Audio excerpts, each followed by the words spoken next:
Sometime in 2019, before the whole world turned upside down, my good friend Kevin visited me from Switzerland. At that time, I had had my private pilot license for a few months and had just gotten what's called a mountain checkout, some additional instructions specifically on topics of flying in mountainous regions and to from mountainous airports.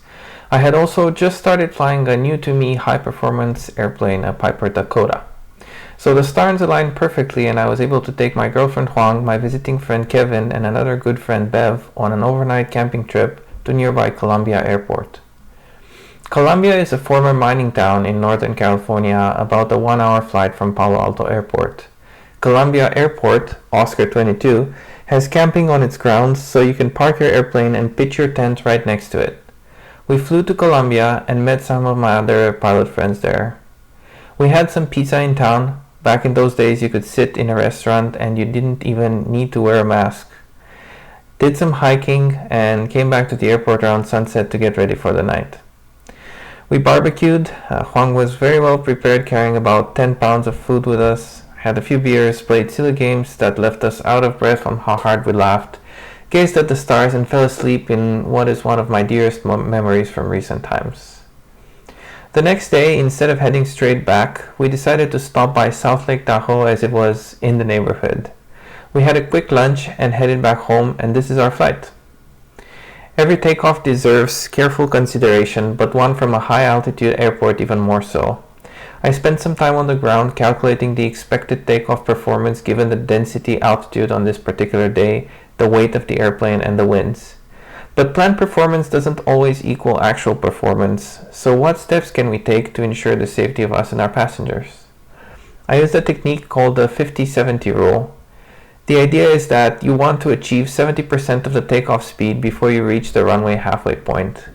If you reach the halfway point before you achieve the required speed, you abort. For the airplane I am flying today, my rotation speed was around 60 knots, so 70% of that is around 40 knots. You'll hear me call out 40. The abort speed will be plenty early on the runway at this point, so we'll continue. 60, the rotation speed, and 73, the best angle of climb speed. Okay. RPMs, low pressure.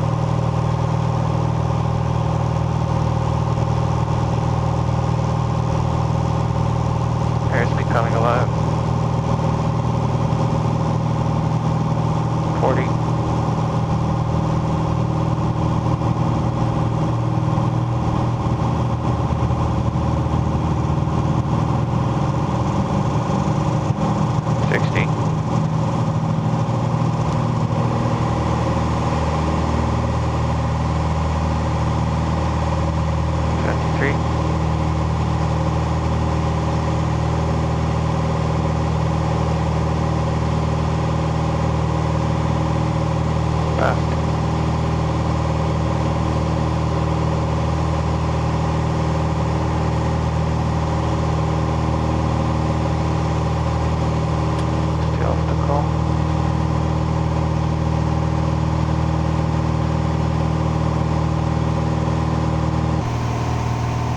I wanted to get to above 10,500 feet before crossing the mountain ridge.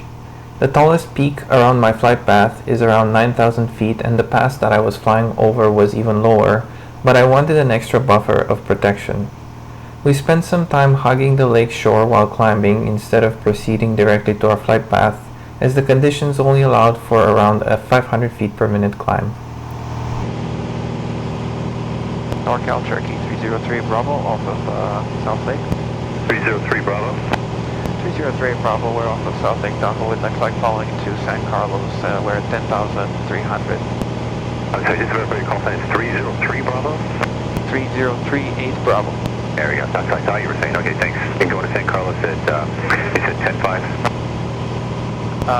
We'll cross the mountains at 10.5 and then we'll descend to 9,500 trade Bravo. Perfect, no problem. Stand by for code.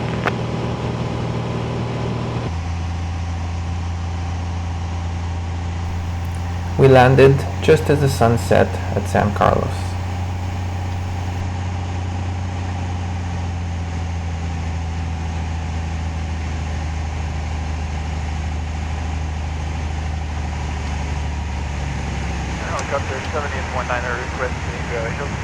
pressure after low push.